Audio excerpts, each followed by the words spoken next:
Leviste, saplitan daw kinuha ang Cabral files. For the record, wala akong ino-authenticate na dokumento na hawak ni Kong. Dahil hindi ko nakikita kung anong sinasabi niyang dokumento. So, paano ko ma-authenticate yun? Nagpilit siyang kumuha ng mga files at ginamit pa niya yung computer ng isang staff. Ang sabi sa akin ni Yusek Cabral ay nagpilit siyang sa kanyang flash drive galing doon sa computer ng isang staff ni Yusek Cabral. Was he throwing his weight around? Parang ganyan? Parang pinipilit niya yung mga staff? Yes, that was the impression I got. BICAM report niratapikahan ng Kongreso. All those in favor of the conference committee report say aye. Aye. All those against say nay. The ayes have it. The said conference committee report is ratified.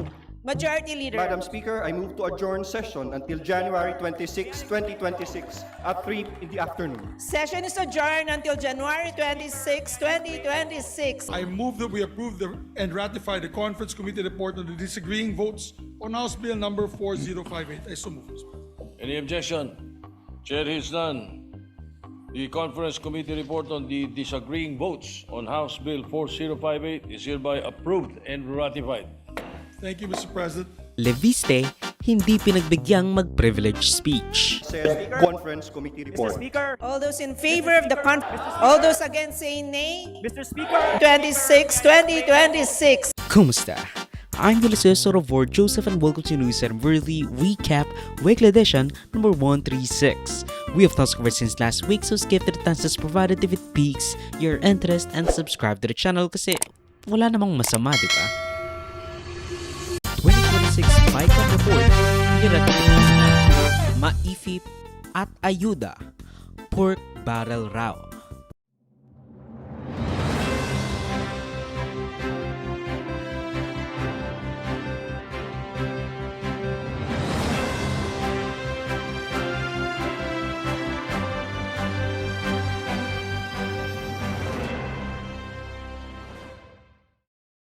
Apat na araw na pinagtalunan, 2 araw na na-delay dahil sa sunog, at sangkaterbang bangayan. Pagkat wala po akong nakikitang budget ng DPWH at kung talagang transparency ang habol natin, bakit wala rito ang pinagmulan ng pagpopoot at kawalang kampiyansa ng taong bayan sa atin? Bakit po walang budget yung DPWH? Ang schedule po ng DPWH ay bukas po.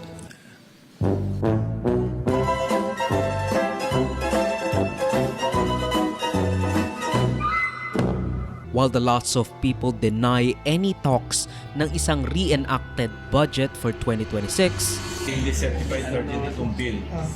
So, on Friday, ma-approve 3rd reading, mag-print pa eh.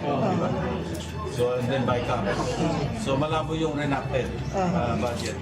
Saka, hindi kami papayag. Ako meron akong fear kasi nga if you look at the timeline, ang ratification December 17. So, ibig sabihin mag-overtime sila para ma-enroll yung copy. No? If you look at the signing in Malacanang, December 29. No? So, that's 2 days before the New Year's. No, walang reenactment. We can now confidently say, ngayon natapos na po yung BICAM, there will be no reenacted budget. wala silang nagawa. Nasa kamay na ng Pangulo ngayon yan. Kung madelay man sila, ilang araw lang. O siguro, pwede mong masabing nagkaroon ng reenacted budget for 2 days, 3 days, 5 days. Eh, noong panahon nga namin nila, President Duterte, 3 months nga yung reenacted eh. Di ba?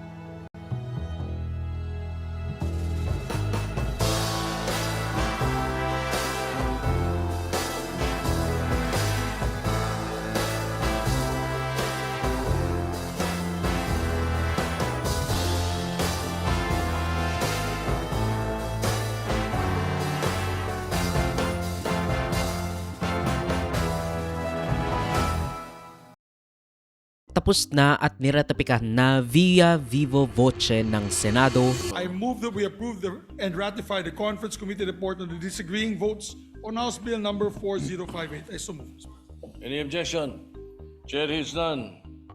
The Conference Committee report on the disagreeing votes on House Bill 4058 is hereby approved and ratified. Thank you, Mr. President. At ng House of Representatives, All those in favor of the conference committee report say aye. Aye. All those against say nay. The ayes have it. The said conference committee report is ratified. Majority Leader. Madam Speaker, I move to adjourn session until January 26, 2026 at 3 in the afternoon. Session is adjourned until January 26, 2026. ang 6.793 trillion pesos na budget para sa 2026. 3 days before the year ends. I mean, talk about procrastination. Pero ano yung mga sinasabi ng mga senador, lalo na yung mga bumoto ng yes with reservations sa reconciled BICAM na, again, pinasa nila. Not that it would not have a bearing sa botohan kasi nga bumoto pa rin sila ng oo. Kahit na sabihin nila I'm saving my butt kasi nga baka mamaya sabihin nila later on magkaroon ng kontrobersya dito sa budget na to. At least masasabi ko na hindi naman buo yung pagsuporta ko doon sa BICAM report. So, hindi ako ang may kasalanan. Hindi ako masasama dyan sa mga kulong na yan. Mga kurakot daw. Well, isa lang naman kasi ang pinagpuputok ng butchi. It's either ayuda, unprogrammed appropriations, o the maifip na nagiging instrumento ng mga politiko para magpabango ng pangalan through guarantee letters sa mga desperadong Pilipinong gusto lang naman i-avail yung universal healthcare para walang bayaran sa ospital. Ayon sa Universal Healthcare Law, hindi na dapat problemahin ng pasyente ang pambayad sa pagpapaospital. Wala na siyang dapat intindihin kundi ang magpagaling. Hindi natin gusto na pumipila at tila nanlilimos para sa pagpapagamot ang ating makababayan. Ang gusto po ng UHC ay ang mga pasyente walang utang na babayarin sa ospital, walang utang na loob sa mga politiko. My reservations arise from the national government's continued failure to remit PhilHealth's actual legally mandated sin tax revenues from year 2023 onwards and statutory shares from PCSO and PAGCOR since 2019, undermining the Universal Healthcare Act, principally authored by our dear colleague Senator J.V. Ejercito. My deep thanks go to SP Pro Tempore Ping Lacson for his anti-political patronage provisions so that politicians can no longer exploit assistance programs for personal gain. Now, ang MAIFIP o Medical Assistance to Indigent and Financially Incapacitated Patients ay isang programa na tutulong sa mga may hirap na Pilipinong makover yung mga bill nila sa ospital, whether that be public or private. Di ba? Bakit ba hindi nilang lagawing diretso mismo? Wala nang bill kasi nga gobyerno naman na magbabayad nun. Why would we have to put a middleman? Dapat automatic na yan. Yun nga ang ibig sabihin ng universal healthcare. Ibig sabihin ng universal healthcare, universal ang healthcare. Paulit-ulit na lang ako sa sinasabi ko. No, it is as directed by the universal healthcare signed into law noong 2019 ni Duterte. Pero ayaw pondohan ng tama base sa batas na gumawa mismo doon sa universal healthcare. Tulad ng makukuha sana nito sa sin tax o excise taxes. Kumbaga yung mga sugary drinks na iniinom natin, yung mga sigarilyo, may tax yung mga yan. Yung mga alcohol, may tax lahat yan. Kasi nga, para yun sa universal healthcare natin. No, ang nangyayari kasi sa MAIFIP, traditionally hindi automatic na magkakaroon ka ng zero balance bill right from the get-go. Hindi ka ganoon. So kakailanganin mo ngang lumapit muna sa mga politiko bago ka mabigyan ng guarantee letter sa mga opisina ng senador o congressman o kung anuman para makakuha ng guarantee letter na talagang mahirap ka nga bago ka i-aproba bilang indigent ng mga social workers para kung hindi man maging zero ang bill mo, at the very least, mabawasan sana. O kaya naman, yung mga libreng medicines, yung mga libreng gamot. Yung nanay ko dati, kumukuha ng ganyan nung nagkaroon ng diabetes at kung ano man yung tatay ko. So, alam na alam ko na talagang pahirap yung mga ganyan kasi nga gumagawa ka pa ng middleman, di ba? Gumagawa ka pa ng middleman. Tapos yung middleman, yung mga politiko. So, nakakanino yung utang na loob ng tao. E di dun sa politiko, imbes na sa gobyerno. Now, sinabi ko na yan last NIDW Recap number 135. So, panoorin nyo na lang. Kaya nga siya tinatawag na bagong court ng mga grupo and even mga senador at kongreso kasi kahit na sinabi ng DOH na hindi na tumatanggap ng guarantee letter ang mga ospital, may asterisk kasi level 3 hospitals lamang. Level 3 hospitals lamang ang hindi mo nakakailangan ng guarantee letter para ma-avail yung Universal Healthcare Law. Yan pork barrel. Hindi namin iaalaw magkakaroon. Maaaring pork barrel, medical assistance yun, diretso. Hanggat maaaring alisin namin yung GLGL. Pero sa diretso na magiging sa sistema? DOH at diretso na PNL yung funding. Sabi ng Supreme Court decision, dapat ang budget execution sa DOH lamang. Kaya aming ang sinasabi, kinokorek namin, dapat hindi na siya GL. Dapat ituro na lamang ang pasyente papunta sa DOH hospital. Pag pumunta ho kayo dun sa malalaking level 3 hospitals ng mga local government unit, ay hindi nyo na kailangan magpakita ng proof na indigent. Hindi nyo rin kailangan makaawa sa kahit sinong politiko o kahit sa DOH. Basta nandun ho kayo sa LGU level 3 hospital, ward accommodation, bayad na ang bill mo. So, tatanungin natin, ilan lang ba ang level 3 hospitals natin? Well, ayon kasi dito sa may mga classifications na hospital o general hospital, 1,341 sa buong Pilipinas out of 43,858 recognized health centers, and ito galing to mismo sa DOH. So isipin natin 1,341 lang yung mga level 3 kuno na ospital. Tapos yung iba doon sa malamang nasa city center, nasa Maynila. Paano yung mga nasa probinsya? Para lang hindi na nila kailangan pumunta sa mga politiko. Tapos yung binibida nilang zero balance billing sa mga DOH hospitals, 87 lang. Out of 43,858, 87 lang yung talagang sure ka na magiging zero yung bill mo. Hindi mo na kailangan pang maglakad ng mga papeles, pumunta sa mga social worker, pumunta sa mga politiko. Now, don't get me wrong. It's a start. Pero hindi ba it's a start too little, too late? Pero lipat naman tayo sa unprogrammed appropriations o yung budget na walang pagkukunan ng pondo as of yet. Basically, kapag sumobra raw yung kita ng gobyerno o may mga investment na dumating, tsaka lang siya pwedeng gamitin.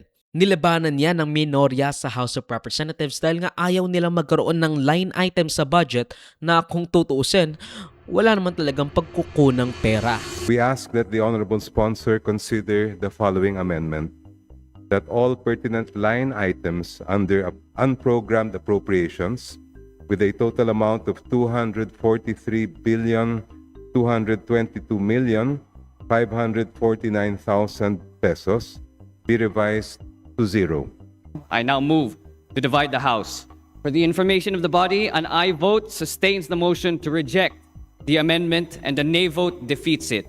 The majority solicits an aye vote. There is a motion to reject the proposed amendment which was objected to by the Honorable Jokno. All those in favor to reject the proposed amendment, say aye. The ayes have it, the amendment is lost. Baka mamaya nasa discretion pa yan ng ating incompetent na presidente. Di anong mangyayari dyan? Malamang sa malamang, either siya ang kukurakot o yung mga kasama niya, yung mga trusted aides niya, ang kukuha or at the very least lulustay ng unprogrammed appropriations na umabot ng 250 billion pesos. Diba? Pero may isa pang point of contention, hindi lang yung unprogrammed appropriations at saka yung MAIFIP. Lalo na sa mga nag-no sa Senado, yung mga paayuda. Kasi sino bang may hawak ng ayuda? Surrounding various financial assistance programs or ayudas. Let me be clear at the outset, Mr. President, I voted in favor of the Senate committee report. I supported our Senate version because it reflected hours of rigorous scrutiny during committee hearings and plenary debates. where we collectively tried to correct the mistakes of the past, particularly those that plagued the 2025 budget and the corrupt and rotten system that gave birth to and proceeded from it. Malaki po ang paggalang at tiwala ko sa aking mga kasamaan, ngunit meron lamang po akong mga punto na nais ihayag. Una po, sa aking pong pagtantya, ay meron pa rin pong mga hindi klarong alokasyon ng pondo, lalong-lalo na po sa ayuda. At ganun din po ang pagiging Manila-centric ng budget. No, sa Senate bill kasi, minimal lang ang ayuda ng mga nagsili pa ng tupad, AIX at kung ano-ano pa. Pero sa BICAM bill, biglang bumulwak at sobra-sobra pa nga. Now, despite its shortcomings, kahit na marami akong sinabi laban dito sa BICAM budget na to, maaari nating sabihin na kahit papaano naging disente ang budget ngayong taon. Although of course, marami pa rin ang dapat nating suriin tulad na nga lang ng MAIFIP, mga ayuda na nagsilipana nitong mga nakaraang taon, at ang unprogrammed appropriations. Kasi dito talaga nagmumula yung mga walang kakwenta-kwentang bagay. Yung mga madaling makurakot or at the very least, maging pet projects daw para iboto ulit sila sa susunod na eleksyon. Now, tulad nga nung sinabi ko sa mga insertions at unprogrammed funds noong NIDW Recap number 125, lumobo ang mga unprogrammed appropriations sa panahon ni BBM. Lalo na ang mga insertions ng congressman na hindi naman talaga dapat. Kaya nga siya tinawag ng President's Budget, di ba? Yung NEP. Kaya siya tinawag ng President's Budget kasi yung presidente ang gagawa ng budget tapos bibigay sa Kongreso. Tsaka lang sila pwedeng magbawas o magdagdag. Tapos yung mga gabinete at congressman at saka yung mga senador, todo insert ang ginagawa. So talagang magugulat ka na, bakit hindi mo alam to, BBM? Bakit ngayon mo lang to nalaman na ang daming pwedeng pagkuhanan ng korupsyon and you do not do nothing about it? No, it's either alam ni BBM lahat yan, o isa nga siyang walang kamuwang-muwang na presidente na ginagamit lang ng mga pinagkakatiwalaan niya para mas lalo pang magpayaman at hututan ang kaban ng bayan.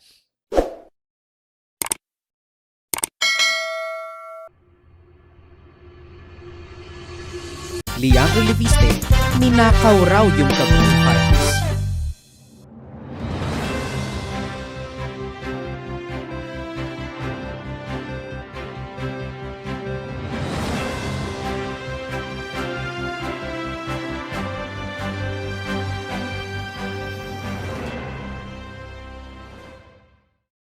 Naman anong mangyayari kapag binigyan mo ng atensyon ng isang up-and-coming young gun na anak ng isang senadorang Legarda to quote-unquote expose corruption matapos ang pagkamatay ni dating Yusek Cathy Cabral sa Cannon Road sa Benguet?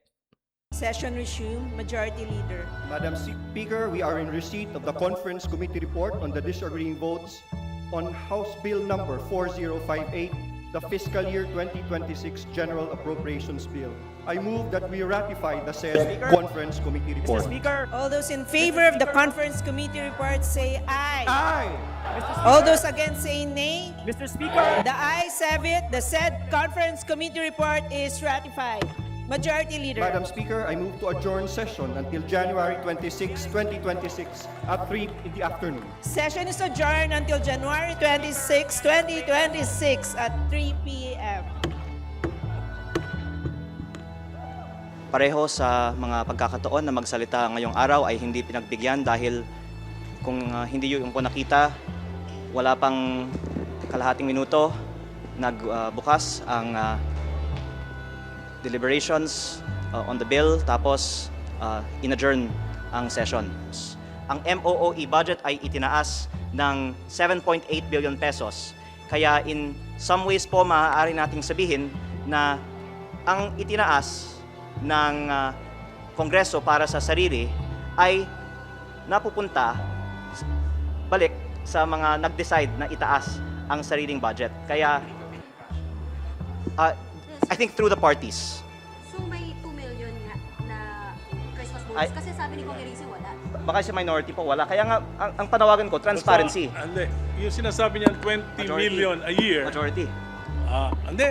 Sa akin, siguro mga 20 million a year. Wala pa naman akong 1 year, pero kung yung natatanggap ko every month, siguro mga aabutin yun, 20 million a year. Pero ang ginagasta ko para sa district ko, district office, I'm paying district fees. Ang sweldo ng mga tao ko doon sa district, 600,000 a month. Lahat ng mga kailangan doon, supplies, kulang pa yan.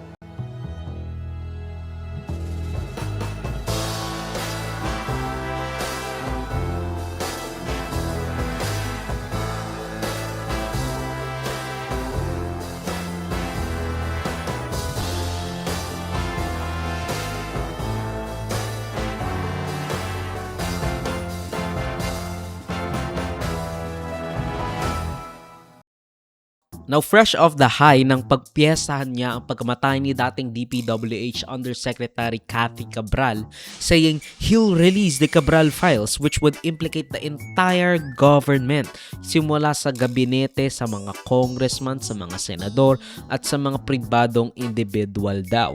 Nasa umaabot mahigit more than 1 trillion pesos daw, or at the very least around that, ang mga allocables na nilagay or pwedeng ilagay ng mga kung sino-sino sa budget ng Pangulo. Sir, pwede ba akong magbigay ng isang pangalan? Well, go ahead. Maliban sa yung nabanggit ko last time on your show about Congressman Edwin Garjola na may over 20 billion projects dito, over the weekend kasi may isa akong kasamahan sa Kongreso na nagsabi, bakit hindi lang ni Leandro sa publiko ang listahan? Ang sagot dyan na banggit ko na kanina, pero yung isa is ayoko naman na magalit sa akin yung buong Kongreso. Para sa kaalaman ng inyong listeners, bawat party list sa Kongreso ay may 150 million pesos a year alokasyon sa DPWH budget. Pero bago ang lahat, no, bakit ba biglang umingay itong si Leviste? Now, aside from capitalizing on Yusek Cabral's death, may isa pa. Kasi, ako hindi ko rin to nalaman until very recently lang. Yung rason kung bakit siya naging bilyonaryo, the Solar Philippines, through his connection sa nanay niyang si Senator Loren Legarda at pagbibigay sa kanya ng prangkisa to operate. After some arguments and debates, finally yung franchise ng solar para sa bayan na-approve na rin po. So, did you convince your colleagues to vote for the approval ng franchise, ma'am, o hindi ko kayo nakialam pagdating doon? As you know, I abstained. That is my son's company, of which I'm not an owner. And in the words of the sponsor, it is a social justice legislation. I think it's, but I abstained out of delicadeza because it's owned by my son, a 25-year-old entrepreneur. To renewable energy revolution kuno, hindi nila alam, palyado pala. Of course, nabenta niya na yon yung Solar Philippines na yon sa Meralco. Pero it's an awful coincidence na nag-ingay siya the same week na tinerminate ng Department of Energy yung kontrata ng dati niyang kumpanya. Kasi nga, walang nagagawa after years at billions of pesos poured into the company. Kumbaga, bilyones na nga ang nilagay sa iyo tapos wala ka pang, or at the very least, halos katiting lang ang na-complete mo. Halos katiting lang ang na-complete mong mga proyekto. Yung thousands of megawatts, actually just, a few megawatts lang ang nanggawa. So, maganda sana yung gagawin niyang renewable energy for the future kuno. Pero hindi Naging vehicle lang niya yan para yumaman lalo. Tapos, ginamit niya pa yung political patronage ng nanay niya. Kumbaga, bigating senador yung nanay mo. Kaya, kumita ka. Shockwaves hit the Philippine renewable energy sector as the Department of Energy terminates 84 contracts for non-performance, including major projects by SP New Energy Corporation. The move comes just about 2 months after Batangas 1st District Representative Leandro Leviste sold billions in SP and EC shares to Meralco, fueling speculations he's cashing out ahead of contract terminations. The same day of the DOE announcement, Leviste also dropped so-called Cabral files on social media, claiming a crusade against corruption, but critics say the timing looks like a panic management. Are you really a self-made billionaire if you used your connections? Isa kang political crony. Yun ang ibig sabihin nun. That is crony capitalism. And you know, okay lang siguro sana kung bilyonaryo ka. And at the very least, sasabihin ko sa'yo, dapat wala talagang bilyonaryo. Pero that's besides the point. Sige, ethical billionaire ka. Pero hindi Hindi mo naman ginawa yon sa sarili mong kamay. Hindi mo naman ginawa yon from the ground up kasi tinulungan ka ng nanay mo magkaroon ng prangkisa. Tapos yung mga koneksyon nyo sa industriya, anong nangyari? Naging bilyonaryo ka bigla-bigla. We will exhaust all the possible legal remedies na para ma-stop yung operation ng solar para sa bayan. It was granted super franchise, that's what we call them, super franchise, yung generation, transmission, distribution, supply. Biro mo, in one, kumbaga, sama-sama sa isa. Kami, being the distribution utilities, doon lang kami. But sa Solar Bayan, sinakop nilang lahat.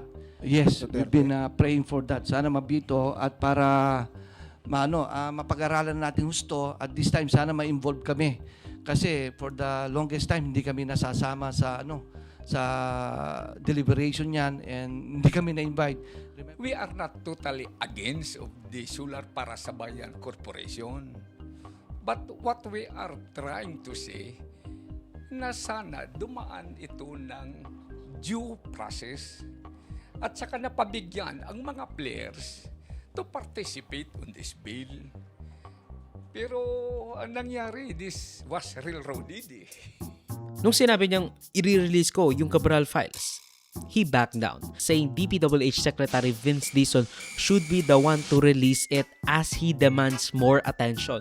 Saying na, binibigyan ko ng courtesy itong si Secretary Vince kasi total naman siya yung pumayag na ibigay ni Yusek Cabral yung Cabral files under the directive of Sec Vince na he should be given the chance to bring it to the limelight. Kasi kung ako yung maglalabas ng files, sasabihin nila, disputed yan kasi hindi naman yan authenticate. Well, dapat kayo na lang ang nag-authenticate. Yun yung gusto sabihin ni Leviste. Bakit po ba kailangan ng permission to sa publiko po yung mga dokumento? Tulad po ng nabanggit ko, ang files na ito ay ibinigay sa akin pagkatapos tumawag si Secretary Vince at tinawagan din siya ni Yusek Cabral noong September 4. At unang-una, normally pag may tao na magbigay sa iyo ng files, courtesy lang na bago isapubliko ito, ibigay sa kanya ang pagkakataon na siya ang sa publiko nito. Lalong-lalo na po dahil maganda kung ang DPWH ang magpaliwanag at magbigay ng konteksto at kumpletong datos sa mga files na ito. At dumadaan din naman po tayo sa proseso, kaya ako po ay nagpapasalamat muli kay Congressman Arce at sa lahat ng mga co-authors nitong resolution dahil I think it's time na buksan ng Kongreso ang investigation into the files of the DPWH Planning Services Office. Noong sabi naman ni Secretary Vince Dizon, hindi niya parang nakikita itong file na itong sinasabi ni Leandro. So, paano ko ma-authenticate yan? Actually, may sinabi pa nga si Secretary Vince Dizon na at the very least confirms na merong file talaga si Leviste. Kasi nga, ang sabi ni Secretary Vince Dizon, hindi niya pinabigay kay Yusek Cabral, kundi sapilitin daw ang pagkuha ng nasabing files na nilagay niya sa hard drive as he throw his weight around kasi nga big time siya. Probably badgering yung mga opisyales sa DPWH to give him the files. Give him the files! For the record, wala akong ino-authenticate na dokumento na hawak ni Kong. Dahil hindi ko nakikita kung anong sinasabi niyang dokumento. So, paano ko ma-authenticate yun? Nagpilit siyang kumuha ng mga files at ginamit pa niya yung computer ng isang staff. Ang sabi sa akin ni Yusek Cabral ay nagpilit siyang use sa kanyang flash drive. Galing doon sa computer ng isang staff ni Yusek Cabral. Was he throwing his weight around? Parang ganyan? Parang pinipilit niya yung mga staff? Yes, that was the impression I got. Na ganito kasi yung timeline ayon mismo kay Leviste. September 1, umupo si Secretary Vince bilang DPWH Secretary para palitan si Bonoan na malamang sa malamang kasama sa mga kumukurakot ng kaban ng bayan. Tapos, nang hiningi niya kay Yuse Cabral ang files, binigay daw sa kanya ito with the permission of Secretary Vince noong September 4. Alam niya raw na totoo ito dahil pinakita raw sa kanya ni Secretary yung mga files na yon as hard copies nung si Secretary Bonoan pa yung nasa DPWH, yung hindi pa siya pinapatalsik ni Marcos. Binigay niya raw ang mga files na ito sa ICI at Ombudsman. Nag-picture taking pa nga raw sila eh. Pero ang sabi naman ng Ombudsman, hindi niya binigay yung full Cabral file sa kanila pati yung nirelease ni Leviste sa publiko. First of all, the Office of the Ombudsman has actually been approached by multiple sources claiming to possess copies of the supposed Cabral files. Second, the best and most reliable source of documents are actually the agencies and individuals who had custody. Third, the office emphasizes that soft copies of documents held by third parties, especially those in the format of Word or Excel, inherently lose evidentiary credibility. After Congressman Leandro Leviste publicly claimed to possess the complete list in the supposed Cabral files, investigators from the Office of the Ombudsman approached him as a matter of prudence and diligence while the former Undersecretary Kathy Cabral was still alive and was actually represented by counsel at that time. During this engagement, Congressman Leviste presented only limited portions of the list, responsive, in fairness, to specific inquiries. But he did not present the entire set of files he claimed to possess, even when asked to do so. This will differ from the Congressman's public statements suggesting that the full Cabral files had already been shown to or reviewed by the Office of the Ombudsman. Pero ayon naman sa side ng gobyerno, pilitan daw na kinuha ni Leviste yung mga files at hindi ito pinayagan ng staff ni Cabral. Ngunit wala na sila magawa dahil nga hindi lang siya kongresista kundi bilyonaryo pa siya na anak ng isang senadora. The accusations which Leviste vehemently denies, saying na he released the files na binigay ito sa kanya ng kusa at walang pag-iimbot. Kumbaga, free will, at si Sec Vince pa mismo ang nag-authorize kay Cabral na ibigay sa kanya yung mga files. Now, nung nirelease niya yung Cabral files na ngayon ay tinatawag na ring Leviste files, kaso nga lang parang may mga mali kasi merong mga tao doon na either hindi na parte ng Senado noong nagkaroon ng mga insertions ko, mga hindi parte ng Senado Kongreso, o kaya naman patay na before the supposed insertions na sinasabi niya, tulad ni na Representative Toots at ako, tapos si Pacquiao pa nga nasama pa dyan. Sabi niya, hindi na ako senador noong 19th Congress, bakit mo ko sinasama dyan? Now isipin mo, either nagoyo siya at napilitan / na pressure siyang ilabas yung files ni Cabral without checking it, or talagang may ghosts na nag-i-insert ng mga ghost projects din. I mean, I don't know which is more scary. And I don't know which is more scarier.